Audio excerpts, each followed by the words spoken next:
3927 칼럼 제20회 웃으면 정말로 복이 오고 정말로 행복해질까요? 소문만 복내라는 말이 있습니다. 웃음이 많은 집안에는 많은 복이 찾아온다는 말입니다.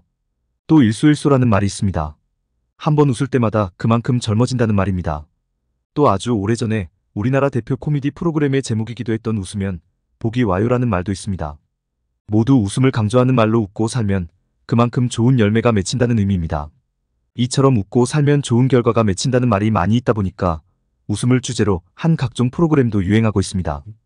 웃음 치유라는 것도 있고 웃음 체조라는 것도 있습니다. 교회에서 운영하는 문화강좌나 사회복지센터에서 운영하는 문화강좌 속에서 이런 웃음 치유, 웃음 체조와 관련된 프로그램 제목을 쉽게 많이 찾아볼 수 있습니다. 물론 우울한 얼굴로 살아가는 것보다는 활짝 웃는 얼굴로 살아가는 것이 훨씬 더 좋습니다. 당사자의 정신 건강, 당사자의 육체 건강에도 훨씬 더 바람직하고 다른 사람들이 보기에도 우울한 얼굴보다는 활짝 웃는 얼굴이 훨씬 더 바람직합니다. 그래서 웃음 치유나 웃음 체조를 절대로 반대하지 않습니다.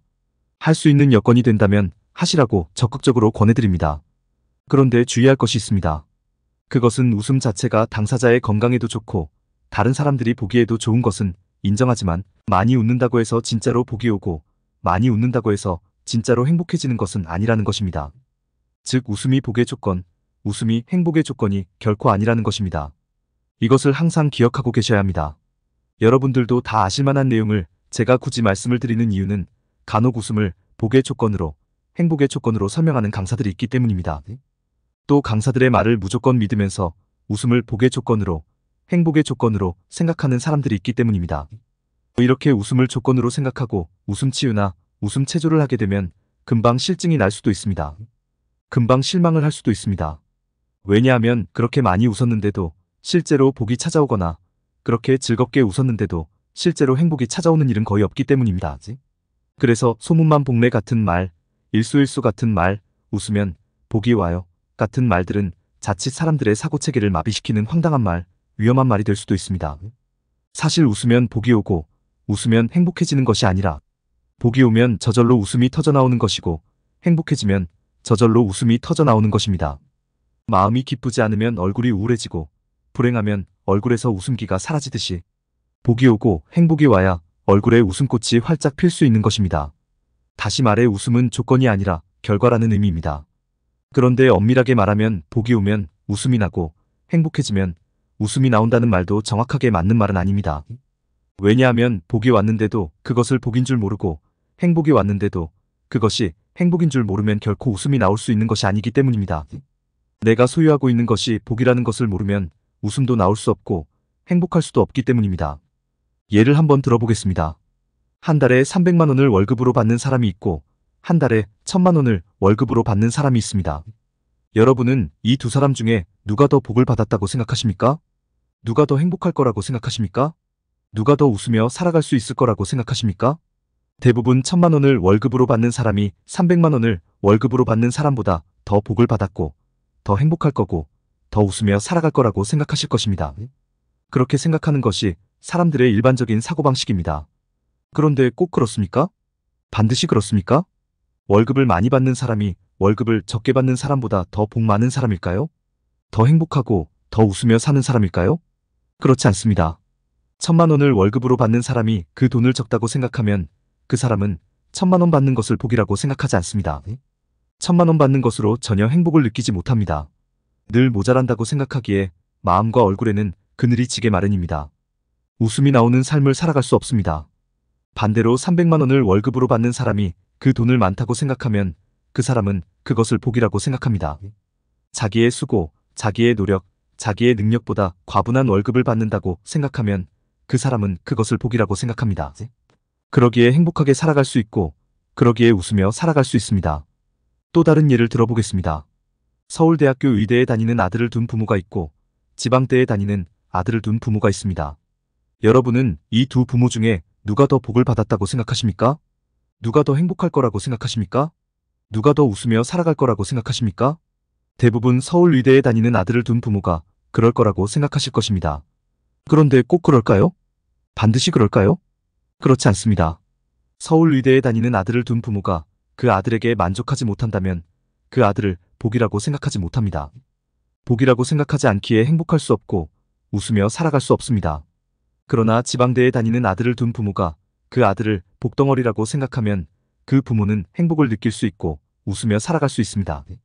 주말마다 집으로 오는 아들을 위해 맛있는 음식을 준비해서 모든 가족이 웃음꽃을 피우며 주말마다 잔치를 즐길 수 있습니다.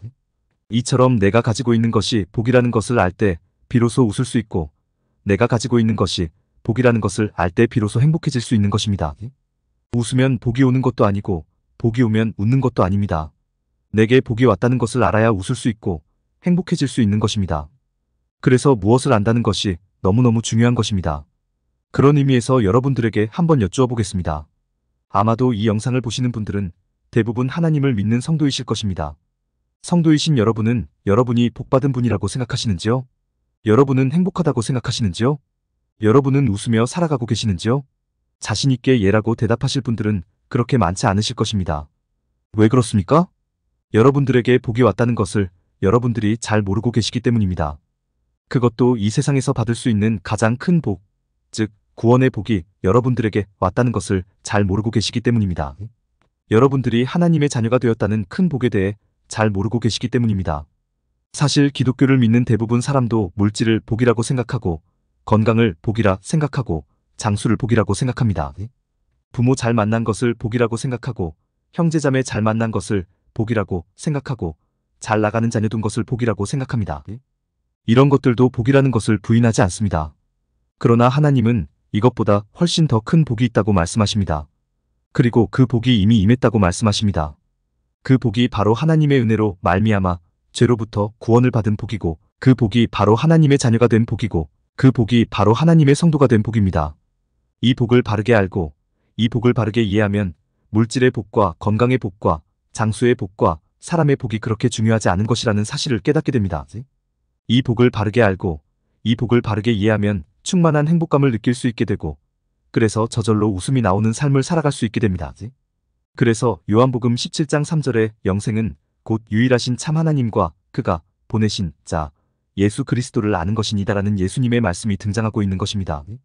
이처럼 아는 것이 너무너무 중요한 것입니다. 하나님을 알고 예수님을 알고 하나님과 예수님께서 내게 이루어 주신 일의 결과를 아는 것이 너무너무 중요한 것입니다. 그런데 참으로 안타깝게도 교회에서 복 주신 하나님을 가르치는 것이 아니라 하나님으로부터 복 받는 방법을 가르치고 있습니다. 부자가 되고 건강해지고 장수하고 출세한 자녀 두는 것을 복이라고 하면서 이런 복들을 어떻게 하면 하나님으로부터 받을 수 있는지 그 방법을 가르치고 있습니다. 여쭈어 보겠습니다.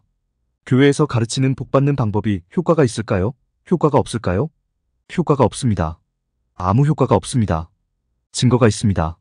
만약 그 방법이 효과가 있다면 목사들은 그 어떤 사람들보다 부자여야 하고 건강해야 하고 장수해야 하고 자녀를 출세시켜야 합니다. 그런데 그렇습니까? 그렇지 않습니까? 그렇지 않습니다. 교회에서 가르치는 복받는 방법이 아무 효과가 없다는 증거입니다. 하나님은 복받는 방법을 가르쳐 주시는 분이 아니라 이미 복을 주신 분이십니다. 그것도 세상에서 가장 큰 복을 주신 분이십니다. 죄에서 구원하시고 성도 삼으셔서 그 마음 안에 사랑과 희락과 화평과 오래 참음과 자비와 양성과 충성과 온유와 절제라는 큰 복을 주신 분이십니다. 내게 어떤 복이 임했는지를 잘 아셔서 그 복을 누리며 살아가실 수 있기를 진심으로 기대합니다. 그러면 저절로 행복해질 수 있을 것이고 그러면 저절로 웃음이 나오는 삶을 살아가실 수 있으실 것입니다. 공감이 되었다면 구독과 좋아요, 알림 설정 부탁드립니다. 하나님의 말씀을 바르게 전하는데 큰 도움이 될 것입니다. 평등하고 공정하며 정의롭고 행복한 세상을 이루는데 큰 도움이 될 것입니다.